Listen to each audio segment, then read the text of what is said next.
Kadama TV bakadaama abasinga beerumika nga bakola emirimu. Okwerumika kwe kuva omusaayi mu nnyindo n'obeera ng'omusaayi gukuva mu nnyindo. Oluusi n'omuntu n'agamba nti bw'anyiza ennyo era omusaayi guva mu nnyindo. Oluusi eyinza okubeera ng'otadde pressure nnyingi nnyo ng'onyiza ne mugyamu omusaayisaayi omutono, naye waliwo bakadaama abeerumika ng'aba ali awo agenda okulaba ng'omusaayi gukola ki? Gutandika okubeera nga gujja. Kadaama ono avuddeyo okubeera nga abawa ku ddagala erijja okubayamba okubeera nga ekizibu ekyo kye muyina eky'okubeera nga muvaamu omusaayi mu nnyindo kiggwaawo. Naye ate jjukira ne chemicals zino ze tukozesa oluusi zibeera very very strong. Chemicals nga bw'onoogamba nti tutera nnyo okukozesa Crolex mu biyigo nga totaddeeko mask n'akuyingira nnyo mu nnyindo. Naye otherwise eddagala ly'okubeera nga ebizibu bino biggwaawo eby'okubeera ng'ovaamu omusaayi mu nnyindo, Kadaama abifunidde eddagala. Kyamutuukako lye lino eddagala lye yakozesa. Katumuwulirizeeko. Assalamu alaikum warahmatullahi wabarakatuh. Osiyo tya Mr. Kadaama TV, obulamu buli butya? Yeebale ssebo, webale tuweereza. Ono Kyanza Rahel e Saudi Arabia. Tusiima emirimu gyo gy'otukolera gyonna gy'otuusaako engalo kwa Kadaama. Yatusaba Allah ky'osinga okwagala ayongere okugabirira.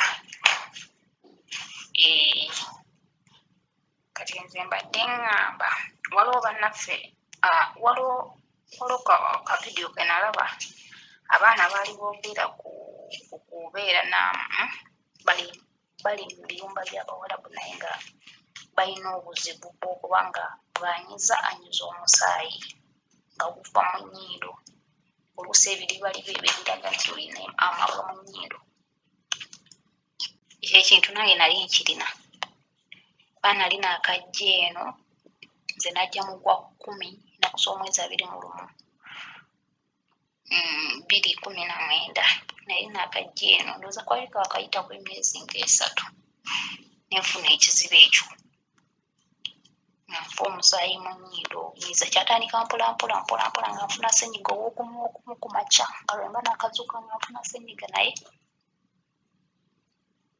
nesikifaako nesikitwala nga kikulu naye nga kijja kuwola. Nengamba oba lugamba musana, ate ebyo ebiseera ebyo ne tugenda mu winta, bwe twagenda mu winta ne tuvaamu ne tugenda mu musana, era nesigala nga kiri nga bwe kiri.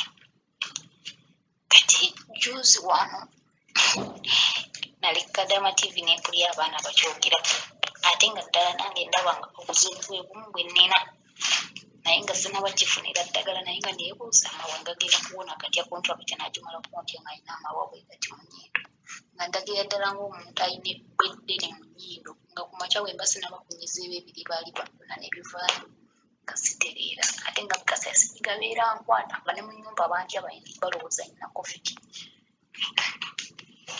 Nange mmanyi abantu beeno tebaagala kujjanjaba, nga ngamba omukyala buuzi wange amunaye nina amabwa mu nnyindo. Olwomugamba nina amabwa mu nnyindo nga maze owulira abaana bagamba nti bw'oba olina obuzibu bw'okunyiza omusaayi manya ekireeta sabbuuni gw'ogyozesa, bikulolekisi biki chemicals ebyo. Kati nga mugamba nina amabwa mu nnyindo, omanyi njagala eddagala. Mukyala nga ngamba kwata Vaseline omusiigeyo. Ngamba Vaseline musiigayo nti eri waggulu. Nze ngamba genda nga nze ndowooza nti oba agenda gambavaawo agenda kundeetera eddagala. Kanyenda eddagala ndirabako. Nga nzirayo era mpuliriza nga eyo vidiyo nga ngiddamu era nga ngiwuliriza nga ndabira ddala obuzibu bwe bumu. Kye nakola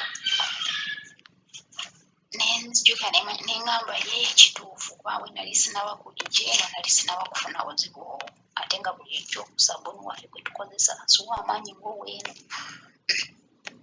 Kati kye nakola nengamba kirabika tebali siriasi kungulira ddagala, nga nkubirako omuntu omu e Uganda nga munnyonnyola mugamba genda ow'omusawo omunnyonnyere bwoti ne bwoti, tulina omuntu bw'ati olina obuzibu buti. Kati omusawo oyo n'amuwa eddagala n'amuwandikira eddagala bambi n'alinsindikira yali nsindikira n'endikozesa naye olowooza kati ndowooza amaze omwezi nga gumu ekizibu kifuddewo kubanga doozi nagitandika ennaku z'omwezi nga 16 ogw'okumi yaweddemu ennaku nga 3 emabega naye kuva nditandika saddamu kuwulira senyiga saddamu kukola ki saddamu kunyiza musaayi kuvako olunaku lwe natandika eddagala eryo saddamu kufuna omusaayi kati nga njagala bannange nabo abalina ekizibu bwekityo nkusindikira ekifaananyi ky'eddagala lino bwe babbosi lwabwe sente kati bwe bansindikira eddagala nga bamaze okunsindikira eddagala okuva e Uganda nendiwandiika nenkwata sente nenziwa bbosi wange naye anaakola ki alireeta ate bwe tunaagamba nti tulinde bano batujjanja buli kiba kikuluma kyonna kubanga eno baaligula emitwalo 5,200 ate nze nali manyi era lya mitwalo 5 naze nabawa mitwalo 4 gya Uganda nabawa riyalana tuyatuuka mu famasi ne nasanga lya mitwalo 5,200 ezibulako nazongerezaako naye singa nakwata nemuwa akapapula yandindeetedde eririkiitu nga lya mutwalo nga gumu oba gumu ekitundu kitegeera abantu beeno si bangu mu kujjanjaba kati abalamu egyo emitwalo 5 agikuteekemu ate nga asobola okugigattako n'ajjuza omusaala gwo kati ngenda kusindikira eddagala kifaananyi ky'eddagala kati buli alina ekizibu ekyo aligule alikozese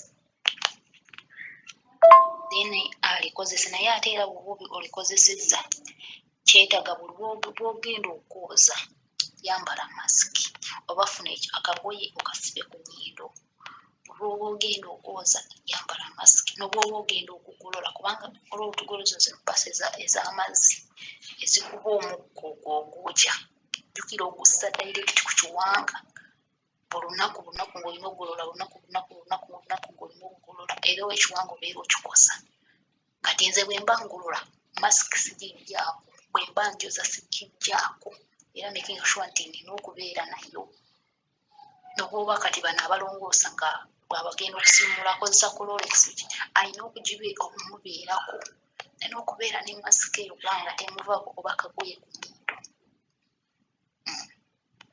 kubanga obulwadde buluma ffe yooli kiri nti akulaba okukola etafaayo namuzanga oli mulwadde namugamba ye naye ng'amanyi nti eddagala bajaliri naye singa seevaamu nengamba nti kandyegulire tebandirenesi obulamu bwe bugagga twagala ssente naye ate tulina okuzaagala nga tuli balamu nga bwe twava e Uganda nga tuli balamu tuuke okuddayo e Uganda nga tuli balamu kuba natuulangawo neneebuuza bwe mba sifunye eddagala gano amabwa gali mu nnyindo gegenda kuvaamu kati. Assalamu alaikum warahmatullahi wabarakatuh. Mr. Kadamba eddagala liryo kaakati enkozesa yaalyo olikozesa emirundi ebiri olunaku kumakya nga wakazuukuka n'ekiro ng'ogenda kwebaka kati buli katuli ka nnyindo osprayingamu emirundi ebiri nosprayinga ogusooka wano nosprayingamu ogusooka n'ogwokubiri nokyusa n'ennyindo n'odda katuli k'ennyindo akalala era nosprayingamu emirundi ebiri kati ekitegeeza olina okuba kyentegeeza olina buli nnyindo oteekamu amatondo abiri tosussaawo kubanga lyamaanyi kati bulwoba ogenda olwozuukuka ku makya n'olikozesa n'ekiro ng'ogenda okwebaka n'olikozesa naye olwoba oli mu kwoza oli mu kugolola masiki tekuvaako ekyatumanyi tulina abalala nga tebafaayo kugula zi masiki kuki gwesibaako ekigoyi wanalaba ng'okisibyeko ajja zigula naye nze sigita kuva kati lwemponye sigita kubanga okyanga natandika okukozesa eby'eddagala nafunawo enjawulo ate nemponera ddala ekitegeera naffe tulina okwebereramu emitwalo 5,200 teziyinza kugira kulemesa kugula ddagala kubanga e Uganda ako ka mitwalo 2.5 eyakansindikira naye ate eno nakateekako ku Google ne bandaga nti ka emitwalo 5,200 naye ate zinalininawo nali mu makati g'omwezi ate nga zinali nkoze omwezi oguwedde nga nzisingise kati nga nsigazaako emitwalo 4 gye nabawa naye nga mpandisa ekika ky'eddagala kyennyini kati nawe bwe balina okukola nawandika ekika ky'eddagala kyennyini namuwa ssente namugamba alindeetere ewa omuwandiikira akapapula n'okamuwa ajja kugulira eddagala erisembayo ssente entono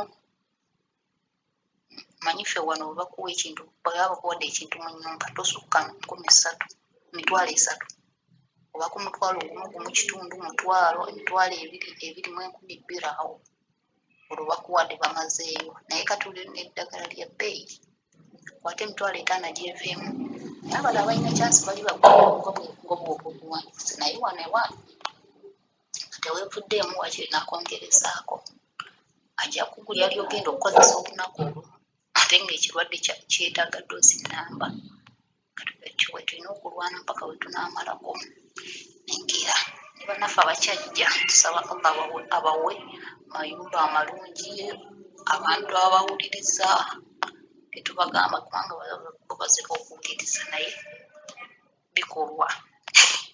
bikolwa bwaba nga wamukozesa omukakanya na bikolwa tegeera naye era nkwebaliza ddala kubanga obuvumu obusinga kati bujja kadamati n'amaloboozi genkulira babakadama bannange gamba tujja kikuba mpaka wetunaakuba. Assalamu alaikum warahmatullahi wabarakatuh.